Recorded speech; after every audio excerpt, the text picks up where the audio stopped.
guys? Welcome back to my channel where I talk and do everything pinball. And here it is, finally, the finale for the barn find for I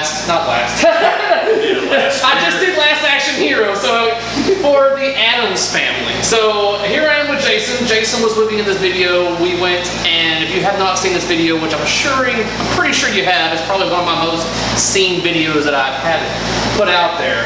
And how this started in general was pretty funny because I sent you a message as a joke.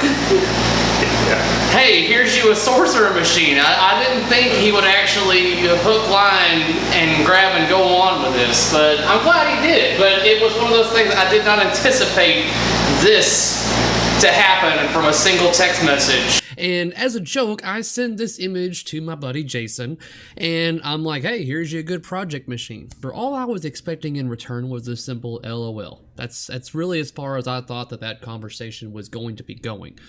Little did I know that he responds back with, tell them we'll come and get it if they have it and want it gone. Driving right now, can't look at a computer. This is when I say, dude, the bottom is falling out, the back is caved in. I sent this as a joke. It's a sorcerer, man. No, it needs a sorcerer in order for it to live again. They have a board over the back glass. Playfield has got to be good on it. CPR is making a playfield for sorcerers right now. Now you're scaring me because I'm starting to think you're serious. It may have a better coin door on it. Could swap it out with my Black Knight. I sent him the phone number to the ad. I was like, this is the number for the ad. If you want it, call him. So it turned into us going out there to this guy's house that we did not know. We did not know where we were going, what we were in for, or anything like that. All we knew that there was a possibility that there was going to be pinball machines, and this was going to be one of them that was there. So that alone was enough to get her excitement enough to go out there and see what we're dealing with. And out of everything there, you got this. We got this. We got that $50 sorcerer that was trash. What did you even get off of that? There was a few, actually. There was the coin door that I get. No, not the coin door. We bought an arcade that was laying on its side that had been beaten that had the Williams coin door in it. That I wanted for the Black Knight, which I haven't got to yet. Got it for 25 bucks. We got this machine for $1,200. No, I didn't want to specify. That sounds like a steal. And it really is for an Addams family, but this machine was trash. I mean, it was just one step away from needing to go to the landfill. Yeah, $1,200. It was one of those things where both of us I had at least a couple of grand on me. I don't know what you brought with you. I brought two. Yeah, I think we both had about a couple of grand with us just to see if we can get one machine or whatever. So whenever it came to us looking at this machine, and on the video, there really is not much of the back and forth price-wise because there was a negotiation involved. It wasn't just like, I'll give you this, and he accepted it. It was more of, what do you want to get out of this? And he was wanting like $4,500. Well, I looked on eBay, and they're going for $4,000, $4,500. There you go. I immediately said this game is not going to go for that. Yeah, so we were able to, I think at the point in time, the guy was in a pretty desperate motivation kind of way. He was looking to get rid of this stuff because this was all his dad's stuff that he inherited, and he was overwhelmed with all the stuff that his dad had from the routing. His dad had multiple routes in the 80s and 90s. So this machine had a 2003 sticker on it, was the last vendor sticker. So it had been on route since up to 2003, and it had been sitting there.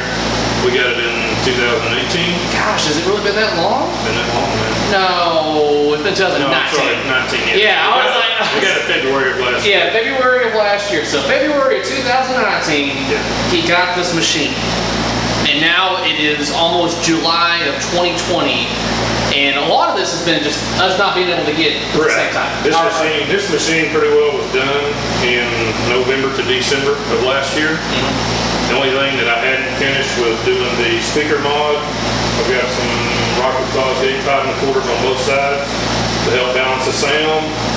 And then I did the LED, around the speakers and the colored DMD. So the majority of all the mods and all the restoration of this machine was done. by November, December of last year. I waited on the DMV to get the $50 off special because I was planning on taking this to TPF 2020, and then we had this coronavirus crap hit, you know, and it pretty well wiped out all plans for this year's TPF. So they still honored the $50. They shipped it to me for free. I appreciate Code DMD for working with me on that, and I told them next year, if 2021 occurs, they're more than welcome to put their advertisement on this machine for what they did for me, for even not going to the show.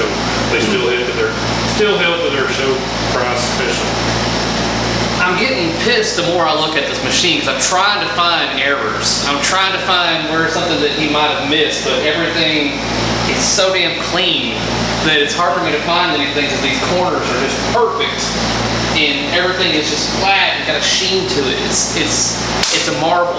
So it's definitely great to see that you were able to resurrect this, but I'm wanting to know, you get it, we bring it back to your house, you drop it off inside of this right here. You did a lot of work inside right here. Yep, right here. So what was your initial, like, walk me through what you did first, essentially. First thing I want to do is I want to get into the cabinet and just see how bad, what all needed replaced on the cabinet. The front panel was trash. They had a big lock bar coming across. I had a big hole over here, big hole over here. Surface was peeling all around here on the veneer, so I wound up just replacing this whole front piece. I mean, I took the old piece off, made this new piece from scratch and put it on. The bottom, anything that was MDF on this machine was shot.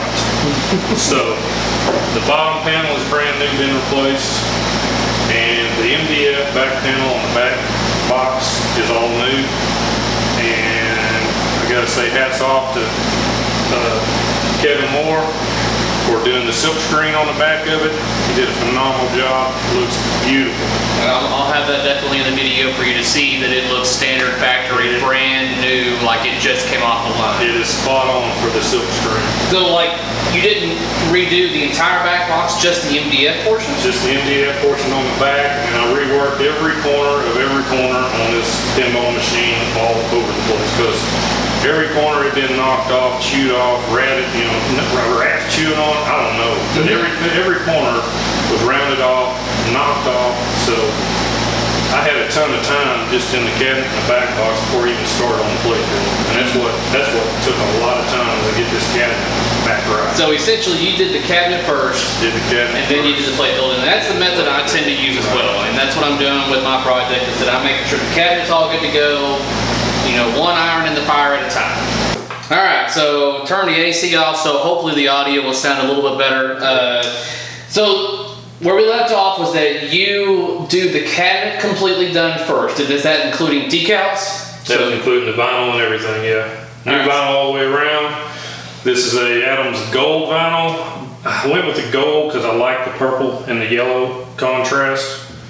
And I like the gold lightning better than the blue lightning. There's going to be some people that want it to be the standard, you know, wrap. I prefer the gold, so I went with it. This is not a gold. This is not a gold edition Addams family. That's going to be a standard edition. A lot of people are going to ask that. They see the gold and they want to know, is it actually a true gold machine? It is not a true gold machine. If it was a true gold machine, there'd be another button right over here that you could pop a quarter in and get one extra ball. You could buy a ball right there. So, and there's a lot of other subtle differences between a gold and a standard, more so than I realized. So I was not going to try to convert this to make it look like a gold. But either way, either artwork that you would have gone with, I think it would have looked good. But this is a personal preference, like you said, you like the purple with the gold. This is just my personal preference. I like the gold look with the purple and the yellow more than the blue lightning standard. It looks damn good.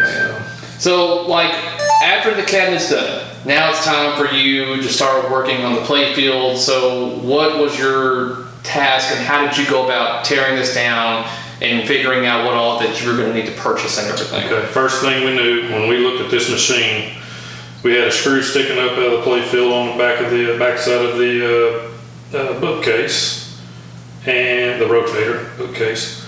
And we had some couple of cracks in the Playfield up in here. So we had some warpage in the Playfield going on when we inspected this and we went and looked at it. I knew right away that it's going to need a Playfield. Your choices are CPR. Your choice is Mirco. I saw the Mirco glitter gold, fell in love with it, and that's the one I chose to go with. That's $1,000, right? That was $1,100. $1,100. That's almost what we paid. That's almost what he paid for the whole machine. Right. That's why we had to get this machine so cheap. Because it was trash. But he had the planking, like you said, then you had the screw hole. Yeah, the screw Someone hole. tried to run through the backside. Run through the entire playfield. This machine was heavily routed, to say the least.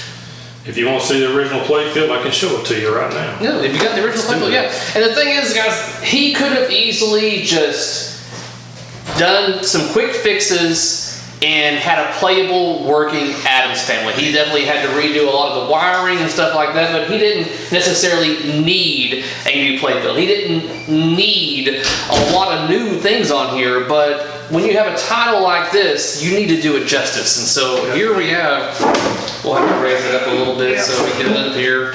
Here's your original playfield. Definitely our Cliffies are blown out, especially the chair Cliffy is shot. On the back side of this playfield, there was so many screws trying to hold the solenoid on the back side that shoots that ball back up through the Cliffy on the chair. And it was just chewed up. There's so many little screw holes that were just tacked on, that were added. That was not original. Just whatever the operator could do to keep the solenoid and the screw from falling through the backside, he was trying to make it happen. So there was a ton of extra screws on the backside of this playfield just trying to hold all of your trough shots to, solenoids to where they didn't fall down. So this playfield was a disaster. This playfield was heavily routed. Obviously you can tell it. I mean, it is 8 out. It looks like something chewed it up, and that's just from being on a rouser. You need to hang it up on the wall, man. I've got my getaway with the clear inserts on the wall right now. Definitely wall art. You can see we got Mylar coming across here, but there's cracks. I mean, there's an actual crack right there. There's a crack right there. Where's that screw hole at that we had? I think it was right here. Yeah. There's a screw hole right in front of the bookcase. Like, come when on, I saw man. that, I was like, what? It was a no-brainer in my head that it needed a playfield right off the bat. So a lot of wear to it. It definitely made the operator plenty of money through the years. Yeah, I'm sure he definitely got all his money back from all the wear and play on that right there. Yep. But it's good to see that it's been resurrected and it looks better than, I'd say, definitely a lot better than the showroom floor. Well, the good thing about it is, thank goodness we have vendors out there making aftermarket parts for these machines now. No, we didn't have it 20 years ago. It was a disaster trying to do something like this. The parts just weren't there. So kudos to all the guys, CPR, Mirco, and then all the support guys that are selling parts to bring these things back.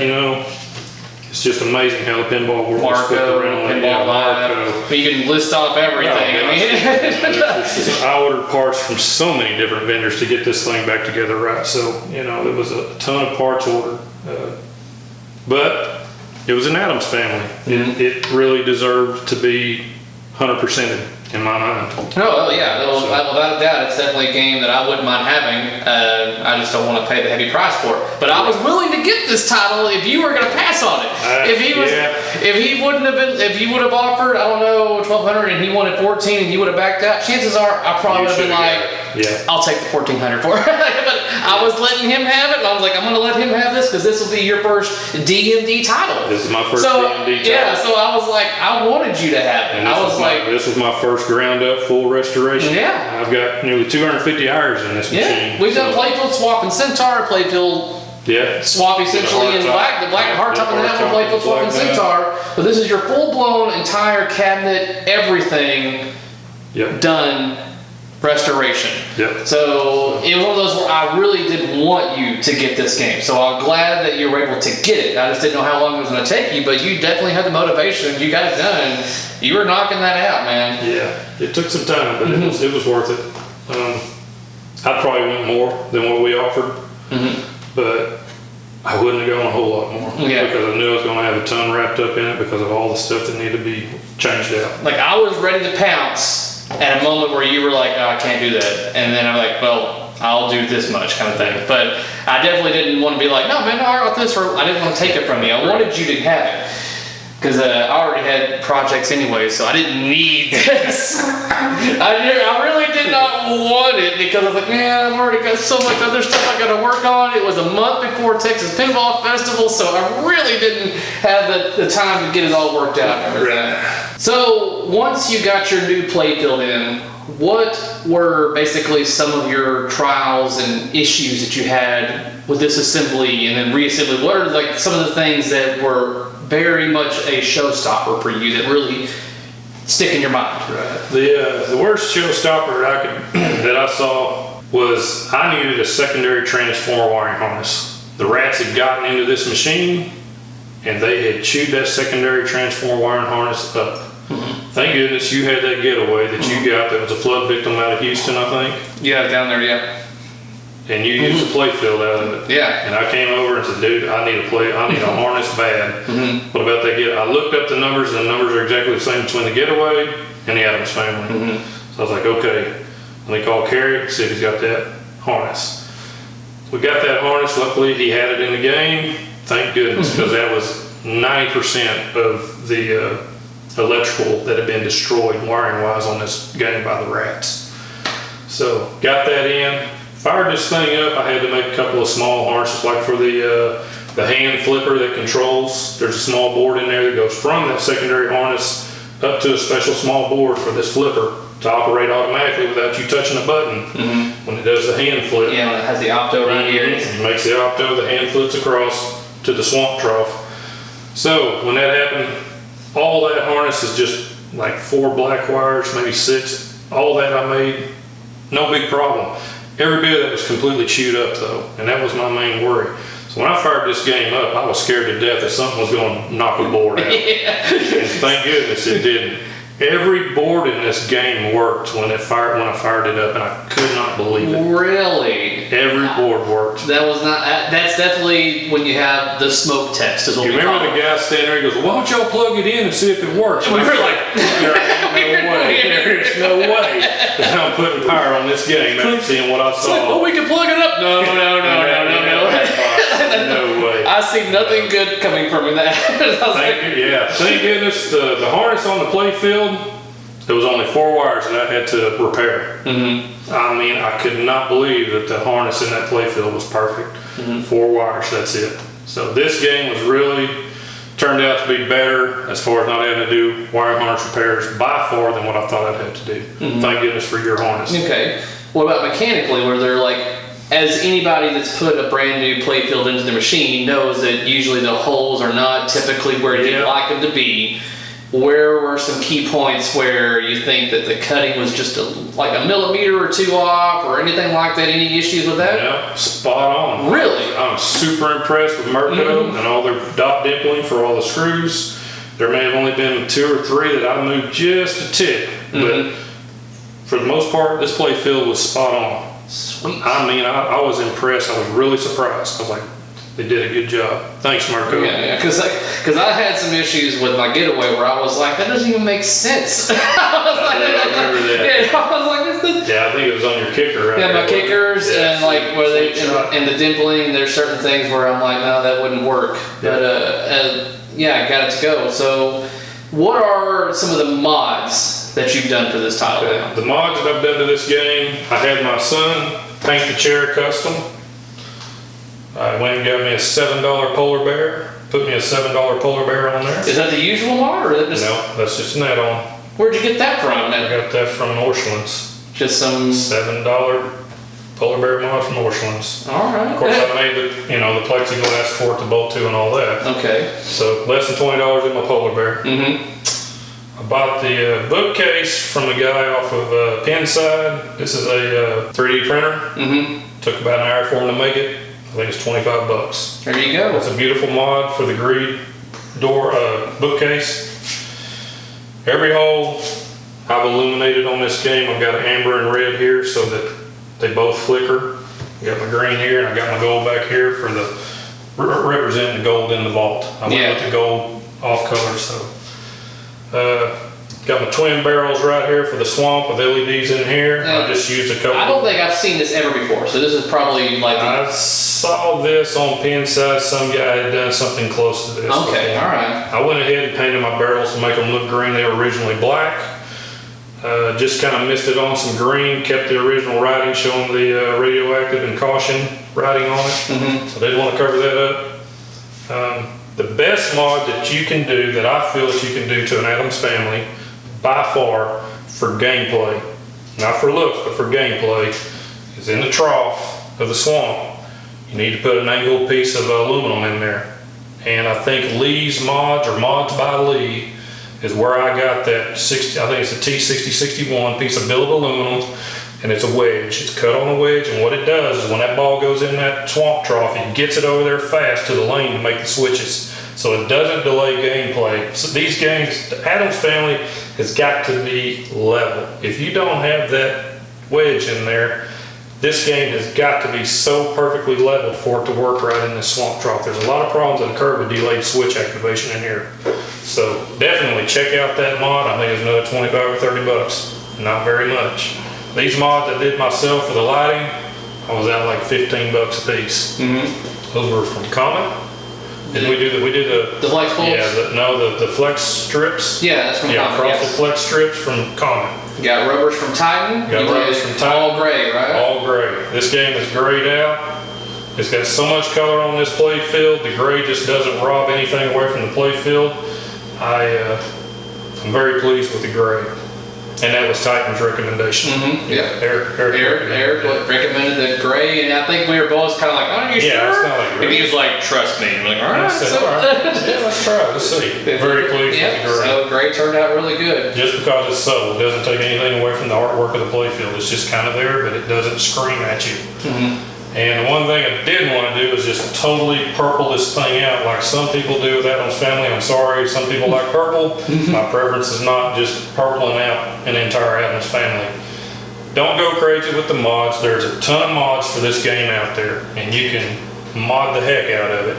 I just went with a few subtle mods. Didn't want to throw a ton of stuff on it. It's just got a few simple ones. And this is custom pin stadiums though, right? These are custom pin stadiums. I made these. I made these about 2 weeks before the Fusions came out, and I played around with some of the aluminum channel. Wound up going with aluminum J channel in the end, and then I wound up putting a 30-degree break on that J channel so that it would cover up the LED strip that's in here. This is a solid. This is the LED strip that's got the. You're not going to see everything look like zebra stripes in here from just LED lights. So this is just white. This is white, and it's in that full frosted strip. So the whole thing looks like a fluorescent lamp down through there. It's a cool white. I think all your whites are cool whites. Yeah, this is a cool white. I tried the soft white, and it just made everything in the Playfield look too goldish. I didn't like it. Yeah, a lot of people are praising Sunlight, and I personally like the cool white better. I like the cool white. It brings the colors. It brings the colors. This Playfield just screams with color. So you don't want to change. To me, I didn't want any off-colored stuff in messing with the Playfield colors itself. Because you have the purists that go, "Oh, this game had incandescence. It needs to have incandescence." I tell you what, back in 1992. Yeah, if they would have had cool white LEDs, I'm pretty sure they would have been using those because it would have brought out the color in the game. It would have brought the color in the game. It wouldn't have cooked all the inserts with all the heat from the incandescence. There's drawbacks to incandescence, and I agree with some of the the purists. I'm an incandescent fan. I started out, in 1980 on that Black Knight. That's one of the first pinball machines I played. It was all incandescent. This Centaur over here was all incandescent. I grew up with incandescents, but I really love the LEDs, and after seeing the inserts get just cooked and faded because of the incandescence, go with your LEDs. Save your inserts. Save the color. You don't want to bleach out your colors. What is all new? So you got all new plastics. New plastics from CPR. And of course, new flippers. Every flipper was shot on this game. So the new flippers, all flippers rebuilt. Between Pinball Life and Planetary Pinball, they probably got the majority of my business. Marco, not Mirco. those three guys, I probably ordered 85 to 90% of what's on this game new that I needed. I mean, you got a lot of new. I mean, like all switches are new. I'm trying to. It probably is a smaller list for what's still original on this game. Yeah, there is. The only thing that's original is all of your wire form and a bunch of your wire, your original stud posts. I just polished all those out on the polisher. I did steal a 90 degree kick plate right there. I put that on this side to protect it. That came off of the Sorcerer that was trashed. So there was like 4 or 5 parts that I put on this game from that old Sorcerer Playfield that we got out of that deal. So it panned out, it worked out. Sweet, especially for the price you got it for and stuff. Yeah, so. $50. Yeah. That machine was dead. It was not coming back to life. Cost-wise, there was no way that somebody would have took on that task. It was way worse than this machine was. We were very upset. We went into the tent on that. Go watch the Barn Find video. There were some games that we would have loved to have saved. There was the Pinbot, you had the Sorcerer. Man, I can't even remember the games. There was a couple of Gottlieb. I think it was what is that? I can't even remember. But there's all kinds of games, and we're like, oh, we could take this, but it's not worth it. I mean, because it was so waterlogged. Yeah, to me, they were too far gone to be cost worthy. They didn't bring them back. Rat's Nest. That's when it comes to the theme, guys. And this is the reason why this is the only game that we took there, besides the other games that he snagged just for parts, is because this one, and after all the work and money that he's thrown into this can still be flipped and sold to recoup his investment. Right. I'm still money ahead in this game.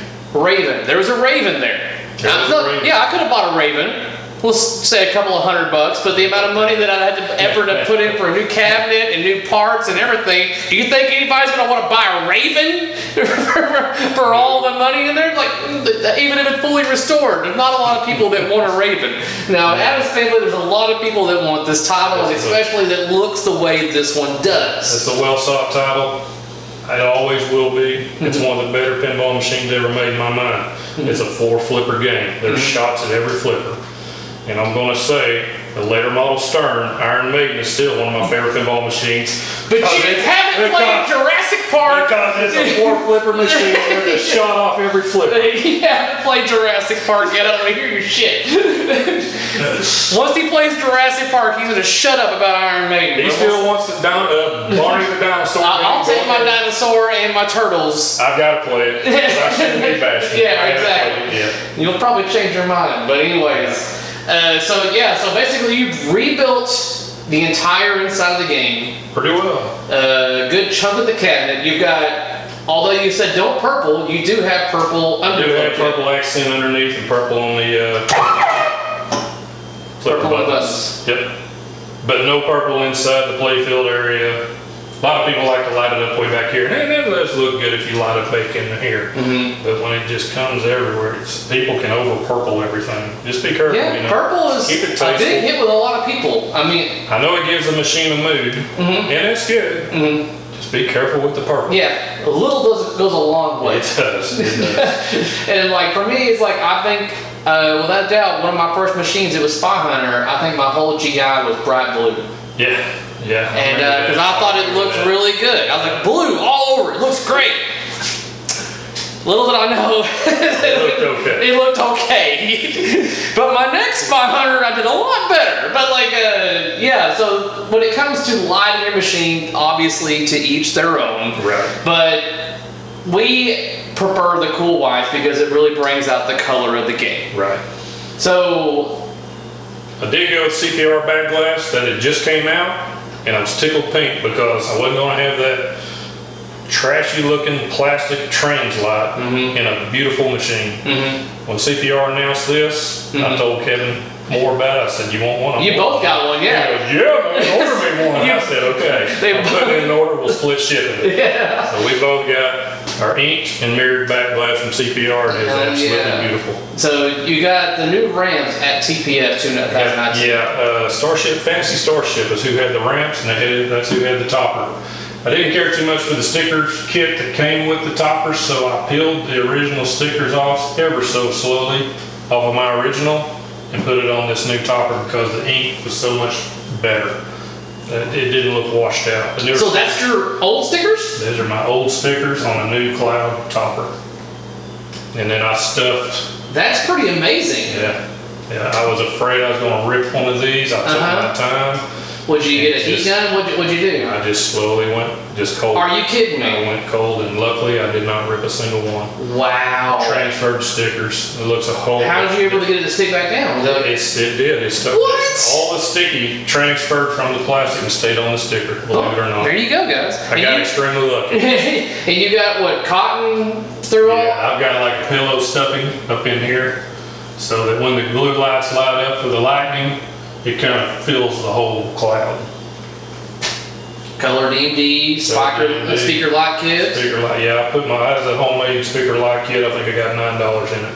Matter of fact, I've got one over here. I'll show you what I used. And you did all chroming through Chris Royalty at Pinball Plating? Yes, Pinball Plating. Pinball Plating did the chrome on what all pieces? Side rails, lockdown bar? Side rails, lockdown bar, the legs, new bolts, U channel, new H channel. I believe that's it. A lot of chrome. But it's a black cabinet. It's like a Harley. Black and chrome. Black and chrome. Yeah, black and chrome all the way. So yeah, I love the chrome. I wanted to go with the chrome just because of the black sides and the black cabinet color. So anyways, $9. I think I got that at Walmart. Oh, so this is like the stuff that you see in the end cap for your TVs. Exactly. You see in the back of your TVs, that's what's inside your speakers? It's cheap. That's what's inside my speakers. I had to make spacers in there using 1/2" MDF, and then I slotted the top of them, and then I just basically run that around, run it across, run it around the other one. Power supply's over here in the corner with the remote. Nice. So $9 going. And 2 hours work. Yeah. That's where it comes in, is how much work that you have to go into it. So I'm trying to think of what else that we need to bring up that you had to work on. I mean, is there any, basically, when it comes to those that have this title and they want to work on it and they want to do a Playfield swap or anything, what are some things that you wish you would have known before doing all this? When I first started this Playfield swap, I thought I could just throw this Playfield on the rotisserie. This machine has large cutouts, big holes in this Playfield, and there's so much weight from all the mechanisms on the underside of this machine. You really need to set it up on a flat table and then block it up in the middle so that you can support the middle.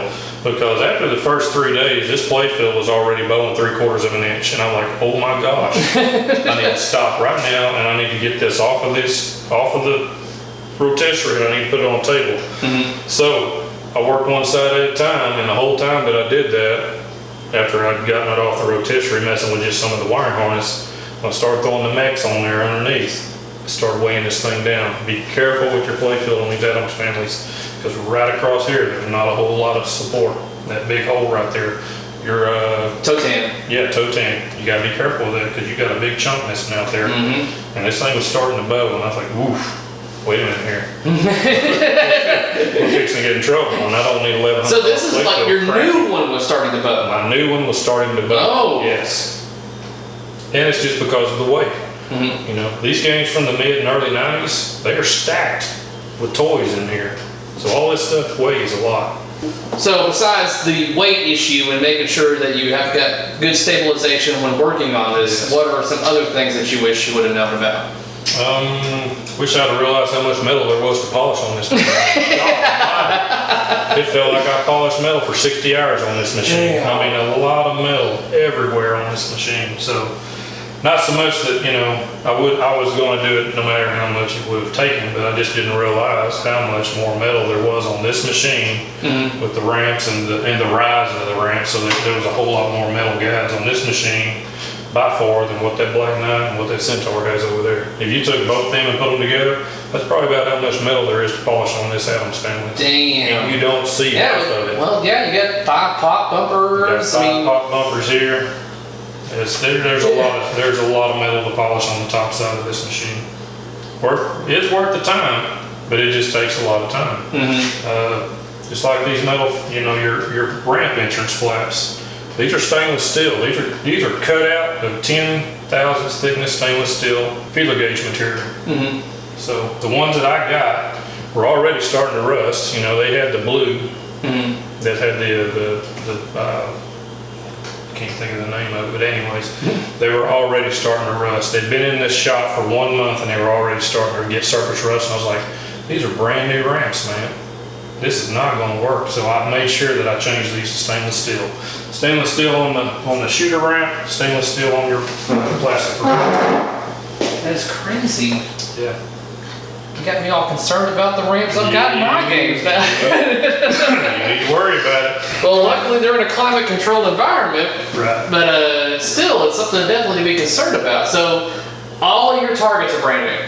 All my targets are brand new. All right, just so you guys know, those targets with the diode are usually about what, $8 a pop? Somewhere around there. Yeah, eight to $10, depending on where you get it. If you got 1, 2, 3, 4, 5, 6. I bought the full 7, 8, kit 9. for around $100. Yeah. Not like your get. I think your getaway has more. Getaway's got a lot. There's a lot on there. I think I spent about $120 on all your targets. Yeah.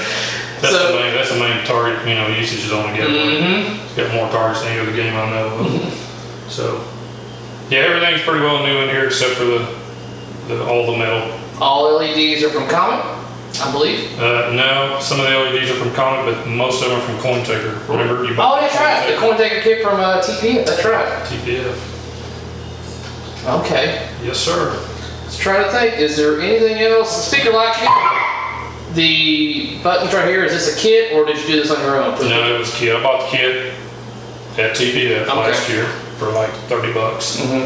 I bought the bookcase. This bookcase actually has a vinyl overlay on the bookcase rotator, and then the actual book itself has a vinyl cover on it. That's pretty well. Most people do this to an Addams family. So all that's $20, $25, $30, $35. This thing will nickel and dime the hell out of you. You know, it will. But like I said, I didn't put a ton of mods, but I just wanted a few tasteful mods, but nothing just crazy and overblown. And I'm happy with the game the way it sits. I'm not planning on putting any more mods on this game. So I know a lot of people put the Fester with a light bulb on there. But with my boy painting the chair, making it look really good on the paint, I don't want to cover that up, so I'm not going to go with the Fester sitting in the chair with the light bulb in his mouth going bloop, bloop, bloop. Yeah, and seeing it now, you've got a little bit of an extra relationship with the machine because a member of your family, your son, has contributed to this, so that adds a little bit more of a it's got a little personal touch to it kind of thing. Right. So that's pretty cool as well. So when it took a lot of time. It took way more time on this game. So how many hours estimated would you say that you threw into this game? Over 250. Over 250 hours. Because I was being slow and meticulous. Yeah, when you got a restoration room like this, how many hours just to polish the metal? 60 hours. God damn! Yeah. Almost half your time, or not half, but like a quarter of your time. Quarter of my time was in polishing. Was polishing metal. Yeah. And I polished a lot of metal on Getaway too. A lot more time was spent in the cabinet than what I anticipated I was going to spend. But I was trying to make all those corners perfect. I mean, every corner to be perfect. So it was overkill on my part, but that's just me. And a lot of people have this mentality of just like it's a game, just play it. But I don't know. Me, it's like I want to be able to play it, but also be completely aesthetically pleasing at the same time. Yes. I guess the best of both worlds. Yes. And to be able to take a game that is over like almost 30 years old. Yeah. And make it look like it just came off the showroom floor. Yep. That says something right there. Like I say, it just took a lot of time. Be patient is the best I can say. Be patient. You're going to burn yourself out. Walk away from it. Walk away from it and then come back to it. Yeah, that is. Just make sure you take plenty of pictures and play plenty of video before you start tearing stuff down on the top and the bottom side. Just document everything that you're fixing to do before you unbolt it. We learned that the hard way. That is the biggest issue, I think, when it comes to doing a restoration, is being impatient. Yeah. Because, like for my Getaway, for instance, I played the hell out of it just so I would no longer have an urge to play it anymore. And then what helped out is that I got a getaway on location, that I was able to go get my getaway urge on playing it over there. Right. So, but you get to a certain point to where you're like, man, I'm almost there, and then you're going to start rushing, and then you're going to start making mistakes, and then you're going to always see those mistakes. As someone that restores this particular machine, I'm sure there's things that I'm not seeing that he may know about, because he himself has done all of this. And that's the thing for us restoration guys, is that when we have done all the work, we know what all is possibly just not the way we'd like it to be. Yep. And we see it every time we look at it. Or a lot of the laymen or even fellow restorers will not see it because we ourselves did it. I'm not going to mention things that I did on my getaway, but trust me, I know there's things. You're your own worst critic. Exactly. When you do a game. You know all your flaws. Mm-hmm. All right, guys. Well, this is the Addams family finale from the barn find, from rags to riches. So, if you could you tell the people how much money, estimation-wise? I'm not going to disclose what the final figure is. Okay. But I can make money on this machine if I sold it. Okay. All right. I'm not going to get his wife is watching this video. I'm not going to get 250 hours of my time back. So, yeah. I would go broke if I was trying to do this for a living. Yeah, that's for There's damn. no way. Yeah. You got to love the hobby. So, we're now going to play the hell out of this game. Guys, by all means, if you have not already, hit the subscribe button. That way you can be notified whenever I upload new content for your viewing pleasure. If you like what you've seen here, by all means, hit the thumbs up button. And if you have any questions or anything about the Addams family and this restoration process of what Jason has done, then put it in the comment section below. I have informed him to keep an eye on it, and he can answer your questions accordingly. Until next time, guys, peace out.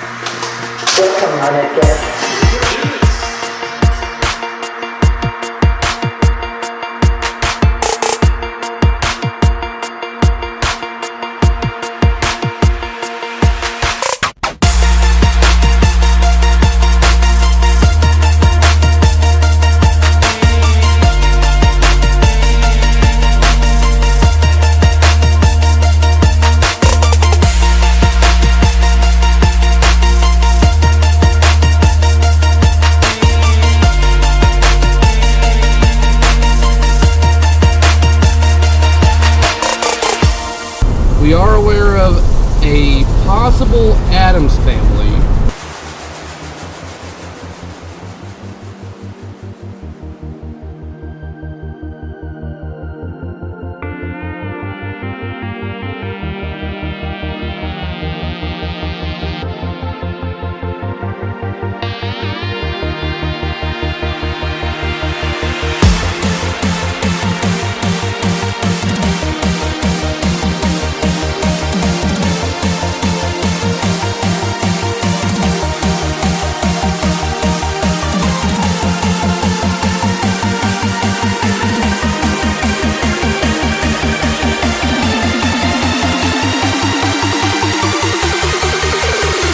Texas weather, don't know how long it's been sitting in there, but we're gonna find out. 10 to 12 years is what he 10 told to me. 12 years, God! That's 10 to 12 winters, 10 to 12 summers. These things are not gonna look good.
Yeah.